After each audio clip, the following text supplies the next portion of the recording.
Bonsoir Valérie Pécresse. Bonsoir. Vous êtes députée UMP, ex-ministre du Budget. Vous étiez donc à Bercy il y a 18 mois encore. On enclenche le chronomètre, 20 minutes tout juste. C'est à vous de commencer. D'abord, je voudrais saluer ce qu'a dit Pierre Moscovici sur Ramon Fernandez, le directeur du Trésor.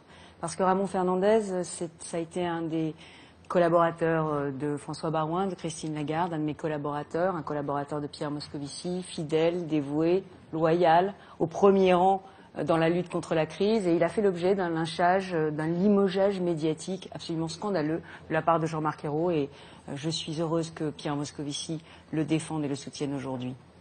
Alors, la politique. Mais sur la politique, et l'économie. Alors, sur la politique, moi, j'ai écouté attentivement Pierre Moscovici, mais il y avait quand même eu des non-dits incroyables dans son discours. D'abord, parce que vous avez choisi, Pierre Moscovici, de faire une autre politique. Vous avez choisi de rouvrir les vannes de la dépense publique, de faire 20 milliards de dépenses publiques supplémentaires en arrivant. Alors, vous n'en parlez plus du tout, mais les résultats sont là. Et aujourd'hui, les Français sont en droit, au bout de 18 mois, de vous demander des comptes sur ces résultats, sur ce chômage qui atteint des niveaux historiques et malheureusement extrêmement douloureux. Vous croyez au retournement de tendance ? Alors je me réjouis pour les 20 000 Français qui viennent de retrouver un emploi ce mois-ci, mais les Français ne sont pas dupes. Ils savent bien que ces emplois sont des emplois sous perfusion d'argent public. Que ces emplois, c'est des impôts supplémentaires en réalité. C'est pas des emplois durables. Parce que les emplois durables, c'est les emplois dans le secteur privé. C'est les emplois marchands. Or, on n'a jamais eu autant de défaillances d'entreprises. Et on pense évidemment à tous les salariés de Florange, de PSA, de Doux. Mais moi, je voudrais aussi penser à ces dizaines de milliers de PME qui aujourd'hui meurent en silence et parfois dans l'indifférence générale. Alors, il y a le problème du chômage, mais il y a le problème du pouvoir d'achat. Vous n'en avez pas parlé. Mais le pouvoir d'achat, l'année dernière, a baissé pour la première fois depuis 30 ans. Et pourquoi est-ce qu'il a baissé? Parce que vous avez choisi le tout fiscal, l'assommoir fiscal, comme seule politique. Vous avez eu la compétitivité honteuse. On vous avait demandé d'aider les entreprises. Nous avions choisi de baisser massivement les charges sur les entreprises de 13 milliards d'euros. Vous avez choisi de faire une usine à gaz qui s'appelle le crédit d'impôt compétitivité pour les entreprises, qui ne marche pas, qui n'a pas marché cette année. À peine 1 milliard d'euros de baisse de charges pour les entreprises. Et on en voit aujourd'hui les résultats. Alors la croissance, elle est flageolante. Elle est flageolante. Pourquoi elle est flageolante? Parce que la confiance n'est pas là. C'est pas moi qui le dis, c'est Pierre Moscovici qui l'a dit. La confiance n'est pas là. La confiance, c'est toute une série de micro-décisions que prennent les Français. C'est rénover un logement, c'est partir en vacances avec vos enfants, c'est acheter une voiture. Pour les entreprises, c'est recruter un salarié, c'est acheter une nouvelle machine. Toutes ces décisions de confiance, vous ne pouvez pas les prendre si vous ne savez pas combien d'impôts vous allez payer à la fin de l'année. Et le sujet, il est là. L'instabilité fiscale a abîmé la confiance et avec, la remise à plat fiscale décidée dans votre dos par Jean-Marc Ayrault, désormais, vous allez achever la confiance et les moteurs de la croissance française ne se rallumeront pas. La confiance. Ce que vous venez de dire, avec le talent qu'on vous connaît, c'est à l'image de ce qu'est la droite aujourd'hui. C'est d'abord une droite qui ne devrait pas être, comme vous l'êtes, arrogante et sûre d'elle.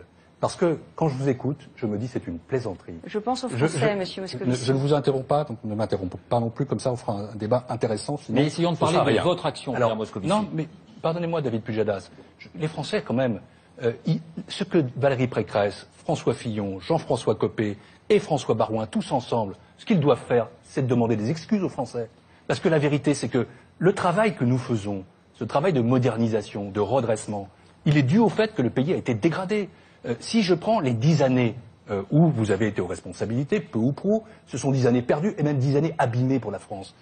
Les déficits publics, ils ont cru, ils étaient à 5,3% quand nous sommes arrivés là. La dette publique, elle a cru de 600 milliards d'euros. Mais je dis ça pourquoi? Parce que ce que nous faisons, c'est un travail de rétablissement, de réparation. Parce que, pardonnez-moi, mais sans être désobligeant vis-à-vis de Valérie Pécresse, ce qu'ils ont fait intéresse sans doute moins ceux qui nous regardent que ce que vous faites aujourd'hui, puisque vous êtes au pouvoir. Ça les intéresse tout de même, parce que quand nous demandons des efforts aux Français, quand nous faisons quelque chose pour la compétitivité, c'est précisément parce qu'on a perdu 750 000 emplois industriels en 10 ans, c'est parce que la compétitivité française qui se mesure par notamment le commerce extérieur s'est dégradée. Et donc, oui, demandez plutôt des excuses aux Français plutôt que d'être en train de commenter. L'assommoir fiscal. Non, pardon, monsieur Pujadas, je veux répondre, je veux répondre à ce qu'a dit Pierre Moscovici. Je crois qu'il est important que le temps soit équitablement réparti, donc ne m'interrompez pas, s'il vous plaît. Et donc, monsieur Moscovici, mais si je n'ai plus le droit de vous répondre, et si vous nous faites le coup du bilan jusqu'en 2017... On va le laisser terminer. Allez-y, Pierre Moscovici. Je la connais par cœur, elle ne convainc personne. Comme les tunnels sont la vôtre. Ce qui est faux dans ce que dit Valérie Pécresse, c'est deux choses que je ne peux pas laisser passer. Premièrement, les 20 milliards d'euros de dépenses en plus. Où les avez-vous vus? Nous faisons, en 2014, 15 milliards d'euros d'économies, après 10 milliards d'euros l'an dernier, alors que vous avez écrasé les Français de dépenses publiques. On est passé, et vous ne pouvez pas le nier, de 53% du PIB à 57% du PIB. C'est vous, 57% du PIB, monsieur Moscovici. Mais c'était 55. Quand les sénateurs UMP débattent au Sénat, qu'est-ce qu'ils font? Ils ajoutent 10 milliards d'euros de dépenses. Vous parlez économie, vous faites, vous, un assommoir en matière de dépenses, donc aussi de fiscalité. Donc arrêtez ça. Et deuxièmement, je ne peux pas vous laisser dire, car c'est faux, que nous sommes indifférents au sort des entreprises. Quand Arnaud Montebourg se bat, quand je me bats pour des PME, et quand on met en place le crédit d'impôt compétitivité emploi, et comme d'habitude, vous confondez le préfinancement de ce crédit d'impôt qui a été donné à des entreprises qui avaient des difficultés de trésorerie avec son effet, ça marche.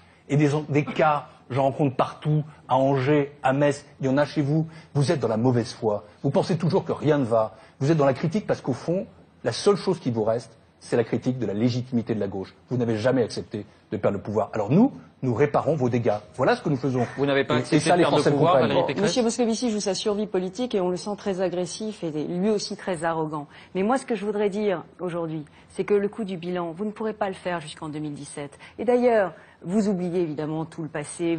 Les Français ne pensent pas comme vous, monsieur Moscovici. Les Français, ils pensent que c'était mieux il y a 1 an et demi.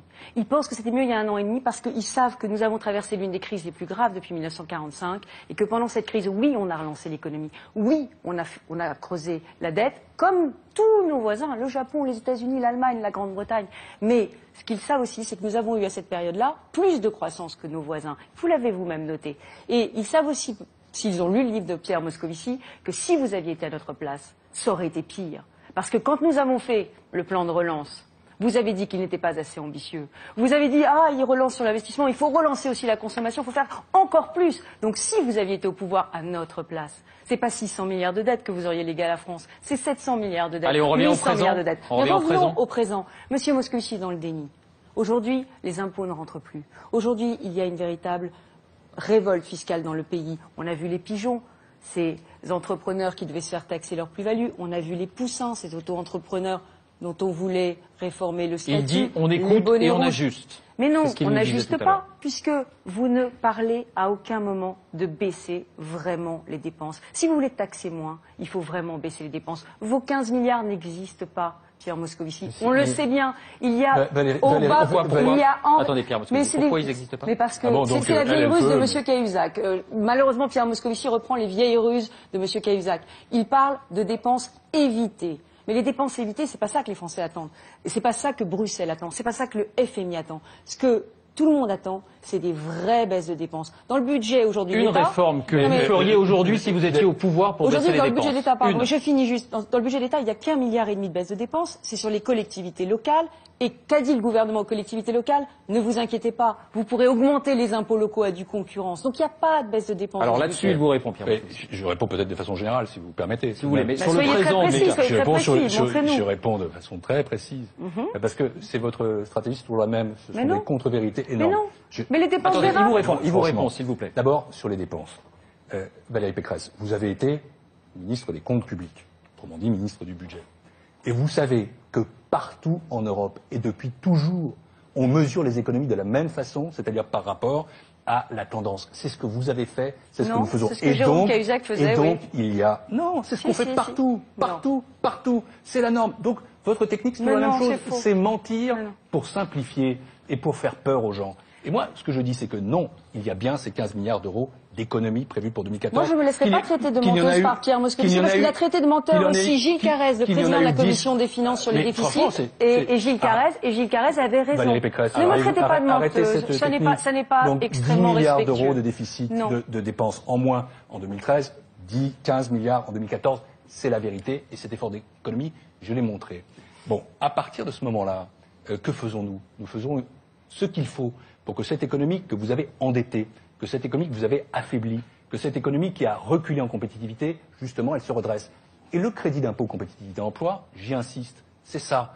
C'est une baisse des charges qui permet aux entreprises de déduire jusqu'à 6% de la masse salariale en 2014. C'est un crédit d'impôt, donc c'est comme ça que ça marche. Et ça permettra de réduire l'écart salarial entre les industries françaises et les industries allemandes. Et ça s'accompagne d'embauches et d'investissements. Et voyez-vous, ce que je vous reproche, c'est d'avoir toujours la même technique. C'est au fond de faire comme si la France était un pays qui est en train de s'effondrer. Non, la France est la 5e puissance économique du monde. La France est un pays magnifique. C'est un pays qui a des difficultés et nous les traitons, nous les affrontons. C'est un pays qui a besoin de se réformer. C'est un pays qui a besoin de se réparer après cette décennie perdue qui a été la vôtre responsabilité. C'est un pays qui a aussi des atouts et des forces. Le nombre d'entreprises magnifiques, innovantes, qui existent dans ce pays, le nombre d'hommes et de femmes qualifiés, la capacité qu'on a à avoir une recherche qui est de grande qualité. À qui le dites-vous? C'est moi qui ai fait le plan d'investissement d'avenir. Dans ce cas, et vous parlez d'investissement d'avenir. Ce matin, j'étais à la Maison de la Chimie. Dans un colloque, nous avons relancé ce plan et nous y ajoutons 12 milliards et c'est fait de manière beaucoup plus sélective que ce que vous faisiez. L'investissement, voilà ce qu'est notre ambition, autre sujet ce qu'est notre volonté. Et encore une fois, cessez de faire en sorte de croire au déclin de ce pays et de le dénigrer. Vous voulez l'alternance, c'est normal, mais soyez patiente. Soyez patiente et soyez constructive.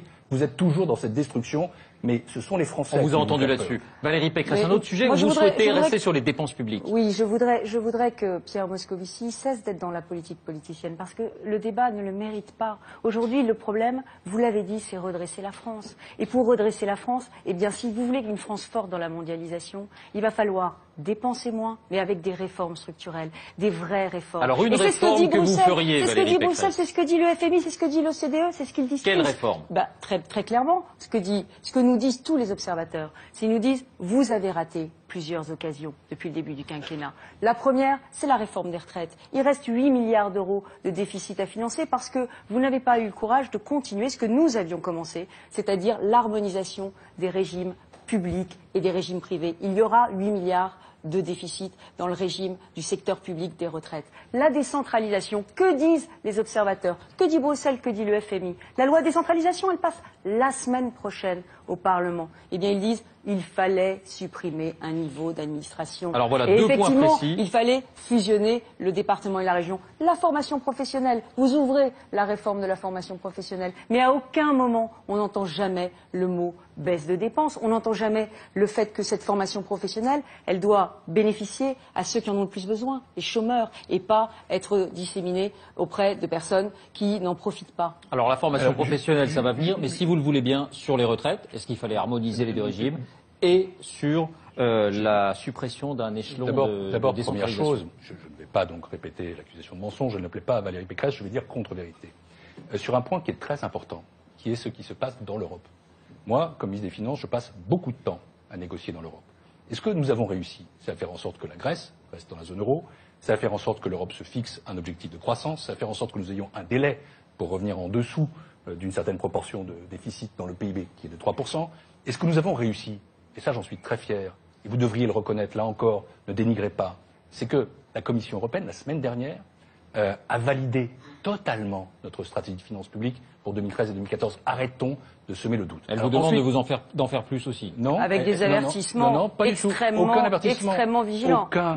Mais Valérie Pécresse. Je l'ai lu comme vous. Ensuite, non, apparemment vous ne l'avez pas lu. Mais si, bien plus attentivement. Alors sur que les vous. deux points précis qu'on évoque. Il a dit qu'il y avait d'énormes aléas, que vous n'aviez plus de marge de manœuvre et que vous deviez faire des réformes structurelles. Les retraites, la décentralisation. Sur les retraites, je trouve énorme, et encore une fois, la réduction du nombre de fonctionnaires. Énorme ce que dit Valérie Pécresse. Parce que si nous avons fait, c'est pas moi qui dis, c'est Bruxelles. Si nous avons fait une réforme des retraites, qui est une réforme structurelle, une réforme qui introduit aussi un progrès social très important, qui est la prise en compte de la pénibilité pour les travailleurs qui, justement, ont des conditions de travail qui sont difficiles. Mais c'est une réforme qui fait des économies, C'est une réforme qui est neutre en matière de coût du travail, qui ne pèse pas qui sur le coût du augmente travail les des impôts. entreprises. Et pourquoi l'avons-nous fait? Parce que la droite, qui prétendument avait équilibré les régimes de retraite, ne l'a pas fait. Parce que nous avions un besoin de financer nos retraites à horizon 2020 et 2040. Et nous avons fait précisément la réforme trois que vous réformes, ne mais faites vous n'en pas. aviez pas fait Je me souviens de la seul. réforme Fillon, et vous étiez dans ce gouvernement dont on disait elle est définitive, elle est pour toujours. Et la vérité, c'est qu'il a fallu recommencer et que nous l'avons fait plus courageusement. Valérie et plus Pécresse, socialement elle que dit vous. en gros, vous avez manqué de courage parce que vous n'avez pas osé vous attaquer à l'harmonisation des régimes. Pardonnez-moi. Ah oui. Voilà ce qu'elle dit. Et il a Qu'est-ce que augmenté vous les répondez? impôts sur les salariés Je- à partir du SMIC pour va vous financer répondre, les Valérie retraites du Pécresse, sur ce public. point Je précis. vous réponds que nous n'avons pas fait la réforme que veut Valérie Pécresse. Nous n'avons pas fait une réforme de droite. Nous avons fait une réforme qui prend en compte la pénibilité, une réforme progressiste, mais une réforme sérieuse. Alors ensuite, Injuste. elle m'interroge sur les réformes Injuste. structurelles. Non, elle est beaucoup plus juste que celle que vous avez faite. Mais non, D'ailleurs, elle les est injuste. salariés la Elle comprennent est comme telle. injuste. Vous avez Alors, privilégié les salariés du public par rapport aux salariés du privé. C'est injuste. Sur ce qui concerne les réformes structurelles, je ne veux pas être trop long, mais je dirais que nous avons réformé le marché du travail comme il n'a jamais été réformé depuis 40 ans. Que nous engageons une politique de modernisation de l'action publique. Vous et n'avez d'économie pas de remis en dépenses cause le publiques temps de que travail vous n'avez du pas tout. fait. Que Vous pensez nous qu'on peut sommes s'en en train sortir sans de travailler un réduire peu les plus, déficits, monsieur Moscovici? que nous sommes en train de réduire les déficits que vous nous avez laissés dans un état d'inconséquence totale, que nous sommes en train justement de réparer les dégâts de cette gestion de droite qui a été inefficace et inconséquente et injuste à la fois. Et donc, franchement, je Mais le les répète, Français n'ont pas je du n'ai tout le pas de sentiment leçon à que recevoir vous de soyez vous. juste, monsieur Et Moscovici. Ils n'ont pas du ne- tout le sentiment que le matraquage des classes moyennes, alors que vous aviez dit que 90% des Français ne paieraient pas, que seuls les riches seraient amenés à payer, le fait de faire payer les salariés à partir du SMIC, le fait de refiscaliser les heures supplémentaires, le fait de baisser le quotient familial, et cette remise à plat de la fiscalité, alors qui est la bouée de sauvetage politique de Jean-Marc Ayrault, que vous avez apprise, comme Jérôme Cahuzac avait appris la taxe à 75%, sans doute dans un avion ou par les journaux. Bon, cette remise à plat, cette bouée de sauvetage politique de Jean-Marc Ayrault, vous êtes obligé de vous accrocher derrière. Moi, j'aimerais comprendre quel est son objectif. En quoi est-ce la solution au problème du pays? La solution au problème du pays, c'est de dépenser moins, de travailler un peu plus et de faire des réformes qui permettent une meilleure organisation de l'administration et de notre modèle social. Il faudrait qu'on se mette d'accord sur ce qu'on veut dépenser à l'avenir. C'est comme ça qu'on baissera les impôts. Dépenser moins pour taxer moins. Tout ça, c'est ça qui devrait être notre objectif commun, Pierre Moscovici, au-delà de toutes les polémiques politiciennes que vous êtes en train d'essayer de creuser entre nous, la droite, la gauche. Les Français s'en moquent de la droite et de la gauche. Les Français s'en moquent aujourd'hui de vos petits combats pour savoir si je suis de droite ou si vous êtes de gauche. Ce que les Français veulent savoir, c'est comment on va s'en sortir. Et moi, si vous me dites qu'on peut s'en sortir sans baisser les impôts, si vous me dites qu'on peut s'en sortir sans baisser les dépenses, sans faire des vraies réformes structurelles, mais d'ampleur, des réformes qui permettent de vraiment baisser les dépenses, alors c'est que vous n'êtes pas du tout sur la même ligne que moi. Je vais vous parler. Non, je ne suis pas du tout sur la même ligne que vous. Bah écoutez, c'est pas ce que... Il vous répond. Je vais vous parler. C'est la ligne de tous les sociodémocrates d'Europe, c'est la ligne des Allemands, c'est la ligne des Espagnols. Je vais vous parler d'abord justice. Des Italiens. Justice sociale et fiscale. C'est ce gouvernement qui a accru l'allocation de rentrée scolaire de 25% dès qu'il est arrivé aux responsabilités. C'est ce gouvernement qui a donné un coup de pouce au SMIC que vous aviez bloqué depuis des années. C'est ce gouvernement qui a permis à ceux qui avaient commencé à travailler tôt et qui ont cotisé longtemps de partir à la retraite à 60 ans à taux plein.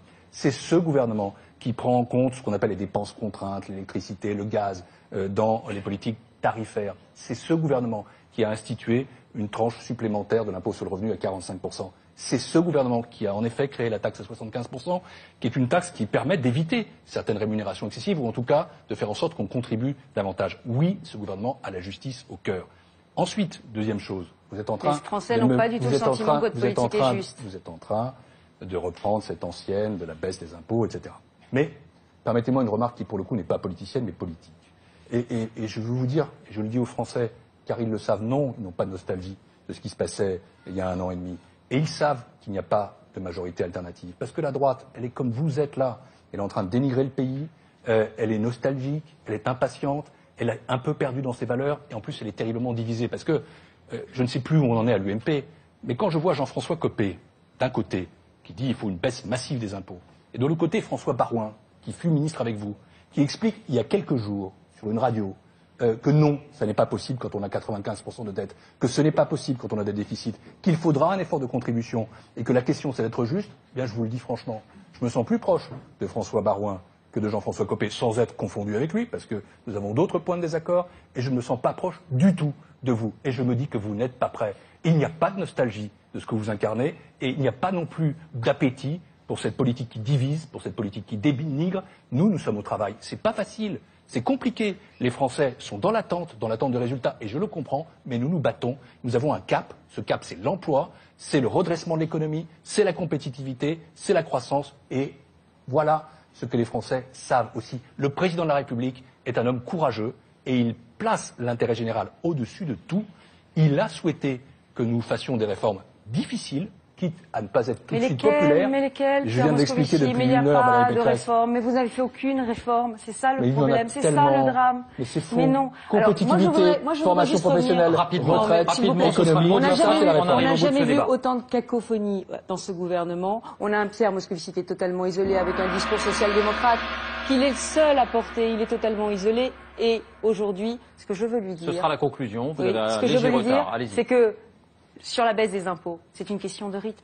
Bien sûr, il faudrait d'abord les stabiliser. Vous ne le faites pas, vous allez augmenter de 12 milliards d'euros la pression fiscale sur les ménages. Comment osez-vous dire que cette politique est juste quand elle pressure les classes moyennes qui travaillent pour donner effectivement des nouvelles dépenses publiques qui sont autant de cadeaux de dépenses, alors que ceux qui travaillent aimeraient pouvoir Mais garder c'est la terminé. Juste un mot quand même. Alors 10 Sur le- secondes. La 10 France secondes. qui travaille, Sinon, non, vous la allez France qui travaille, recréer non, un c'est- retard. non, je suis désolée parce que Pierre 10 Moscovici a dit qu'il y avait 10 une secondes. égalité 10 de temps de parole et je ne peux pas lui laisser. Juste pour dire un mot, Bah, dites c'est un mot. que le ministre de l'économie et des finances, par définition, n'est pas un homme isolé. C'est lui qui met en œuvre, à Bercy, ce très grand ministère, la politique définie par le président de la République et sous l'autorité du Premier On ministre. n'en a Je vous pas assure, vraiment, on n'en a je vous pas assure vraiment que je suis dans l'impression. cette On n'en cohérence a pas vraiment Merci à l'impression. vous Le deux. Merci réformisme Valérie de Pécresse. gauche. Mais il Et n'y a pas de merci à vous, réforme Pierre dans votre Moscovici, politique. d'avoir été notre invité ce soir. Un coup d'œil à nos examinateurs, Guillaume Roquette, Thomas Legrand, Michaela Wiegel. Ils viendront conclure et dire s'ils ont été